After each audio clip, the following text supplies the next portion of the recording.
"Sir, with all due respect, this isn't the kind of competition for someone your age. We wouldn't want you to embarrass yourself." Connor Parrish said it with a smile.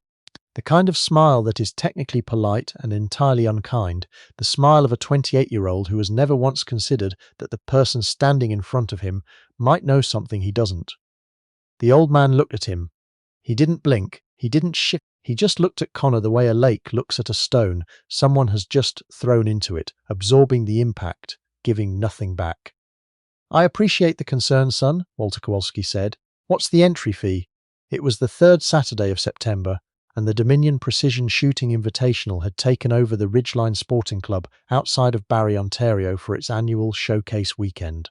The weather had cooperated for once. Cool, clear, a wind out of the northwest that had been sitting steady at 12 kilometers an hour since morning. The kind of wind that experienced shooters read like a second language and novices pretend isn't there. The maples along the north fence line were just beginning to turn, and the light that came through them landed gold and clean on the shooting benches and the faces of the 400 people who had come out to watch. The centerpiece of the Invitational, the thing that had been advertised on every firearms forum and sporting goods bulletin board from Sudbury to Barrie to Orillia, was the long-range challenge, a steel silhouette, roughly the size of a dinner plate, sitting at 500 meters downrange, single shot, service-grade bolt-action rifle provided by the event, a reliable Canadian-made Tikka T3, well-used, no frills, no custom work, no adjustable trigger, iron sights only. The kind of setup a working man might actually own. The prize was $10,000. The rules were printed on a laminated card zip-tied to a post at the entrance to the shooting bay. The entry fee was $25. In 2 days, over 400 shooters had paid their $25. Competitive long-range shooters. Police and military marksmen who'd driven 4 hours to be there. A man from a rifle club in Brantford who held 3 provincial records and had written a small book about wind reading that sat behind the counter at 3 different gun shops in southern Ontario. He had missed by 1.5 meters. Not one person had rung the steel. Connor Parrish was the event promoter's assistant, and running the challenge booth had given him the most entertaining weekend of his professional life. Every miss made him feel marginally better about his own moderate skills. Every shaking head, every muttered curse from a man who'd driven 4 hours for 30 seconds of public humiliation. Connor found all of it quietly delightful. He was good at his job. He was good at smiling. He was good at saying, "Better luck next time," in a tone that meant the opposite. He was not, it would turn out, good at reading rooms. Walter Kowalski had not come to the Invitational to shoot. He had come because his granddaughter, Megan, 22 years old and in her first year of a kinesiology degree at Georgian College, had asked him to drive her out. She was volunteering at the first aid station for her practicum hours, and she didn't have a car, and Walter had a truck and nowhere particular to be on a Saturday in September. He was 74 years old. He had a bad hip that he hadn't told his doctor about because he didn't want to hear the word replacement again. He walked with a slight lean to the left that he'd had for so long he no longer noticed it. He wore a plaid shirt that had been washed approximately 200 times, work pants with a crease in them because old habits don't go gently, and a Royal Canadian Legion cap, the post number worn down to almost nothing. He had white hair that had once been the kind of brown that photograph orange, and hands that were very large and very still. He walked the grounds slowly while Megan set up at the first aid station, stopping at this booth and that one, picking up a scope and setting it down, reading a pamphlet about reloading equipment that he didn't need. He was not nostalgic, exactly. He had not been a sentimental man at 30, and he wasn't one now. But there was something about the smell of a range, the particular combination of burnt powder and oiled metal and mown grass, that sat in a part of his memory that didn't care what year it was. He reached the long-range challenge booth at 2:30 in the afternoon. He stood behind the small crowd and watched a man in a red jacket miss by 2 meters. He watched a second shooter rush his breath and pull left. He watched a third man, young, confident, the kind of confident that comes from equipment rather than experience, fire and miss and immediately turn around to check if anyone had seen. Walter watched all of it. He watched the wind flags, all 4 of them, the way they moved in relation to each other. He watched the mirage shimmer off the gravel between the 50-meter berm and the 200-meter mark, the way the heat waves bent and rolled and told you what the air was doing at ground level versus 2 meters up. He had not consciously thought about any of this in years. The reading happened the way breathing happens, without deciding to do it. He stepped up to the counter. "Excuse me," he said. "Would you mind if I had a try?" Connor looked up from his phone. He took in the Legion cap, the plaid shirt, the large still hands, the slight lean. He constructed a complete and entirely inaccurate story about this man in approximately 2 seconds. It was not a mean story exactly. It was the story of a nice old fellow who had probably done some weekend hunting in his younger years and now wanted to feel part of something. "Of course, sir," Connor said, warm and professional.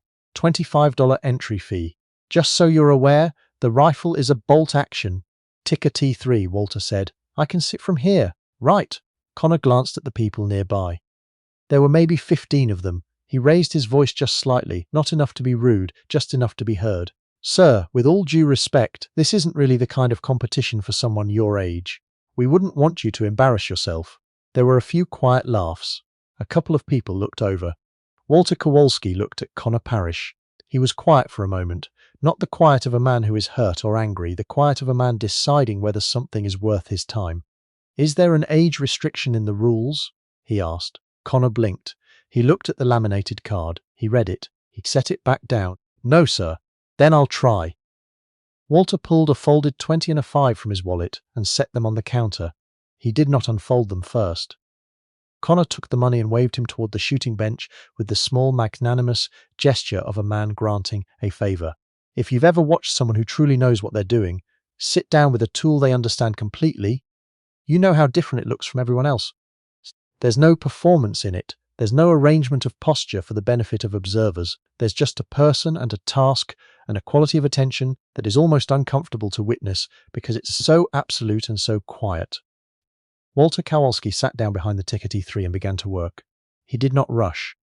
This is the first thing the people watching noticed, because every other shooter that weekend had hurried in some way, hurried to prove they were ready, hurried to get the shot off before their own nerves caught up to them, hurried because an audience makes everything faster except the things that need to be slow. Walter did not hurry. He checked the rifle with the systematic thoroughness of someone who had learned to check things the hard way, once, a long time ago, and had never stopped. He checked the bolt. He checked the bore as much as the iron sights allowed. He checked the trigger brake with his finger off it. Just pressure, just feel. He loaded a single round. He set the round aside and loaded a second one. He looked at the second one carefully in the afternoon light, turning it between his fingers. He set it aside and kept the first. Megan had finished setting up early and wandered over. She pushed through to the edge of the bench and stood there watching her grandfather, and the expression on her face was not the indulgent fondness most 22-year-olds perform when their elderly relatives do something endearing. It was something more careful. She had grown up with this man.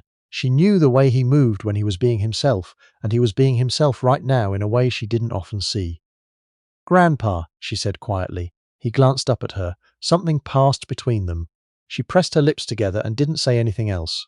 The crowd had grown. 15 had become 25. Word moves quickly at events like this. The particular word that means something unexpected might be about to happen. 25 became 40. A man who'd been running a reloading components booth 3 rows over locked up his display and came to see what everyone was looking at.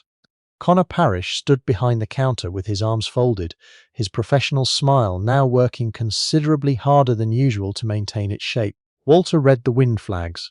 He spent 6 minutes on the wind flags alone, and if anyone in that crowd had understood what he was actually doing, they would have been very quiet for a different reason. He was not reading one flag and one direction.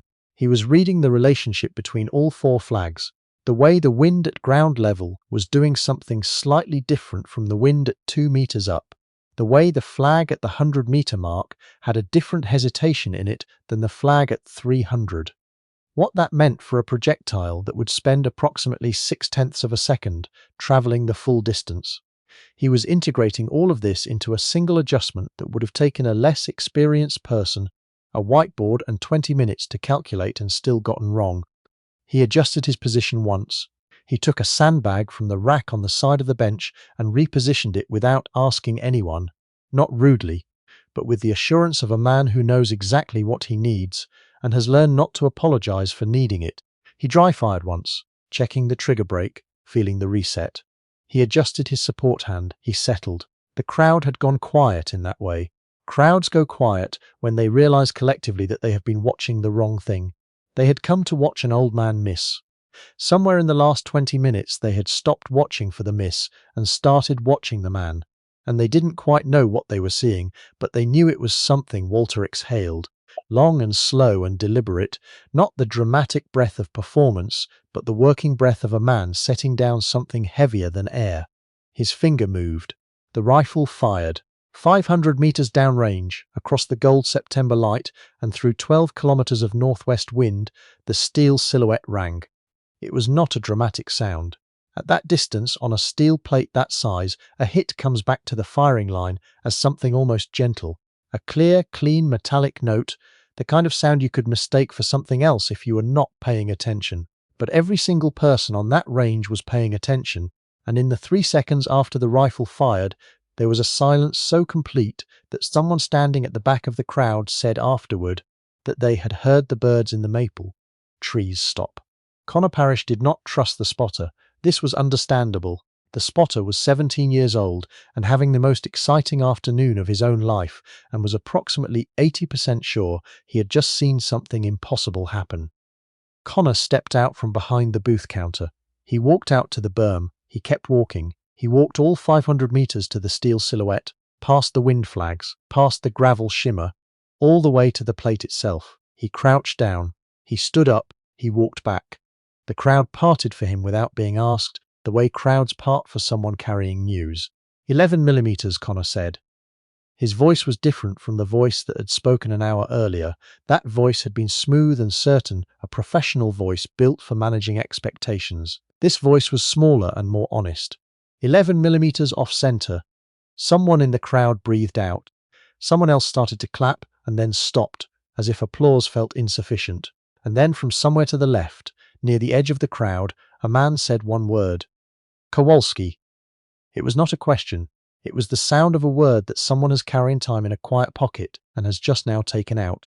A man in his mid-60s pushed through to the front, not rudely, but with the kind of directness that belongs to people who have stopped caring about seeming presumptuous.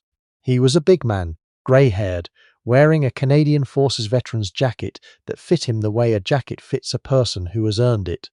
He walked up to the shooting bench and he looked at Walter Kowalski with an expression that contained several decades of something. Chief Warrant Officer Walter Kowalski, the man said, 2nd Battalion, PPCLI, Medak Pocket, 1993. Walter looked up from the rifle. Something moved across his face. Not surprise exactly. Recognition, and beneath that recognition, the particular weariness of a man who has kept something private for a long time and now understands that it's over. Sergeant Major Roy Thibault, Walter said.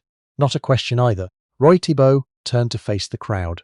He was the kind of man who had spent 25 years speaking to soldiers in situations where being heard was not optional, and when he spoke now, his voice carried to every corner of the shooting bay without effort. This is Chief Warrant Officer Walter Kowalski, 2nd Battalion, Princess Patricia's Canadian Light Infantry, retired. He served in Cyprus, in the former Yugoslavia, and in places that are still not discussed in public. He received the Medal of Military Valor for actions in Medak Pocket in September of 1993. That's the 3rd highest award for bravery this country gives, for those of you who don't know it. He trained marksmanship for PPCLI for 11 years.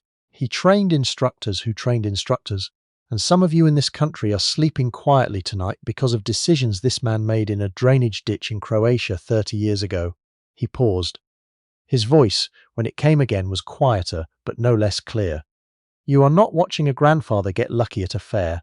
You are watching one of the finest marksmen this country has ever produced do something that most people in this bay could not do with 2 hours of preparation, and a custom rifle worth $20,000. And he did it on a borrowed ticker with iron sights that nobody has cleaned since Tuesday. The silence that followed was different from the silence after the shot. That had been shock. This was comprehension, the slower and more profound settling of a crowd, realizing all at once that they had been reading the room backward the whole time. Megan had one hand pressed flat against her sternum.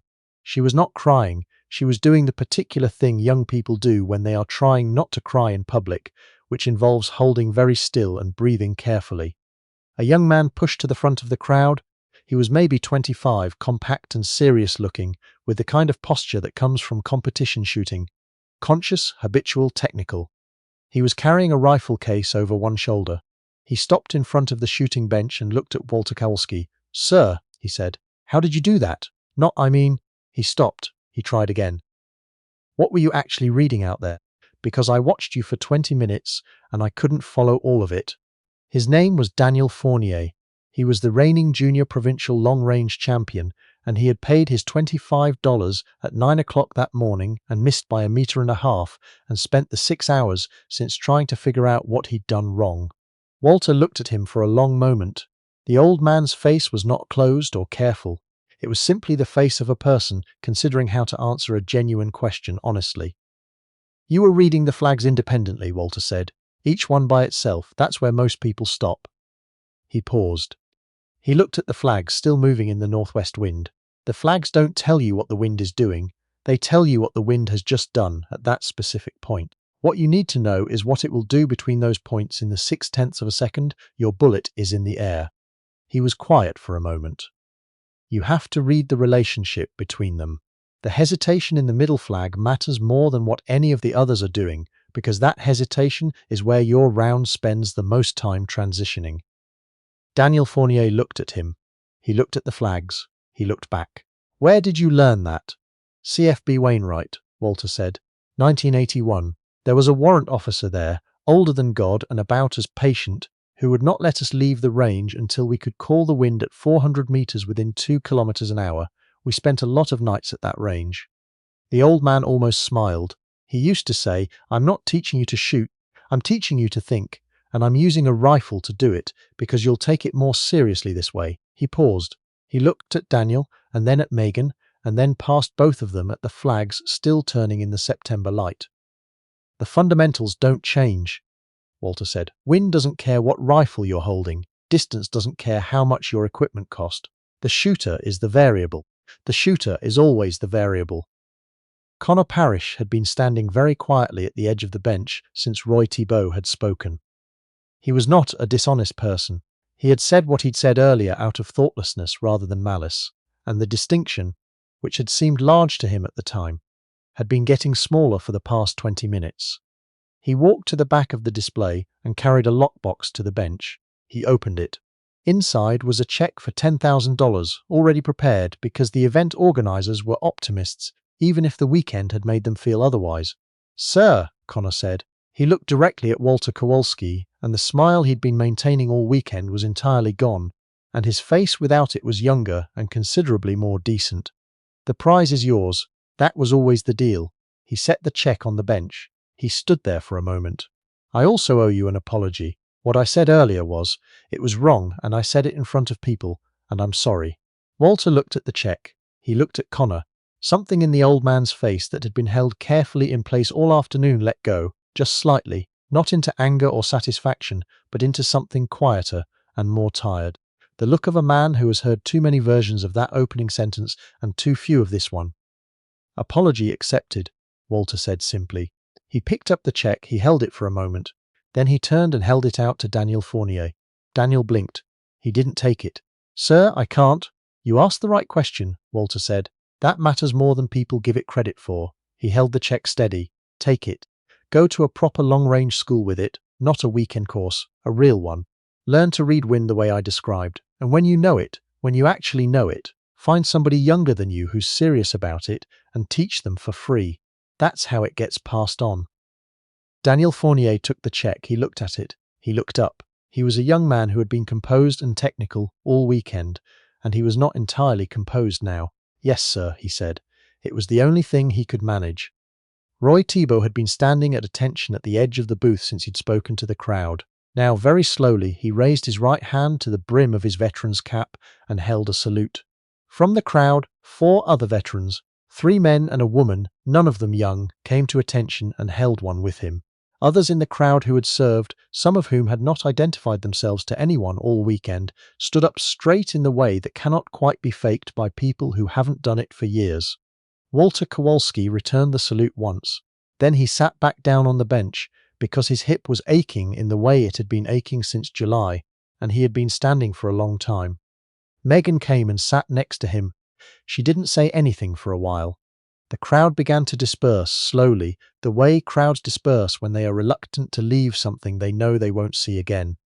The wind flags turned in the northwest breeze. The steel silhouette sat down range with its new mark on it, 11 millimeters off center, already becoming a story that people would tell in a particular way depending on who they were and what they needed it to mean. "Grandpa," Megan said finally, "why didn't you ever?" She stopped. She thought about how to say it. "I've known you my whole life. I didn't know any of that." Walter was quiet for a moment. He looked at the range, at the late afternoon light coming level through the maples, golden and fleeting the way September light always is, already carrying in it the idea of October. "You knew everything that mattered," he said. "The rest is just history." She didn't answer that. She sat next to him in the good silence that exists between people who do not need to fill the air to be together, and the sun kept moving, and the maples kept turning, and after a while they walked back to the truck and drove home the long way, through the back roads where the colours were coming in strongest, and Walter told her, for the first time, unprompted, in all the years she had known him, about a morning in Croatia in 1993, when the fog had come in so thick you could not see your hand, and what it had been like to move through it, and what it had meant to come out the other side. He did not tell her everything. He never would. But he told her enough, and she listened the way people listen when they understand that they are being trusted with something that does not come easily, and the drive took 40 minutes longer than it needed to, and neither of them mentioned it. 7 months later, at the Ontario Provincial Long Range Championship in April, Daniel Fournier shot a clean card in the 500-meter open division. He won by a margin that the scorer double-checked twice. In his post-match interview with the club newsletter, he was asked what had made the difference in his preparation. He said, "I stopped reading the flags independently. I learned to read the relationship between them." The journalist noted it down without fully understanding it and printed it anyway. Walter Kowalski was not at the championship. He had driven Megan to her spring practicum placement in Collingwood that weekend and spent 2 days helping her move into a basement apartment with a stuck window and a radiator that made a sound like someone rolling marbles across a tin roof. He had fixed the window, he had looked at the radiator and determined it was a matter for the Lord, and left a note in his careful, square handwriting on the kitchen counter explaining exactly what to say. When Daniel Fournier found out, he mailed a photograph of the scorecard to a return address he'd gotten through the Legion post. On the back he wrote 4 words, "The shooter is the variable." Walter kept the photograph in the same kitchen drawer where he kept the Legion newsletter and the warranty for his truck and the letter that had come from Ottawa in 1904 that he had never framed and never thrown away. He did not show it to anyone, but sometimes in the evenings when the light came in, low from the west, and the house was quiet, he took it out and looked at it for a moment before he put it away again, and whatever he was thinking in those moments, he kept to himself as he had kept most things, for most of his life, because that was simply the kind of man he was.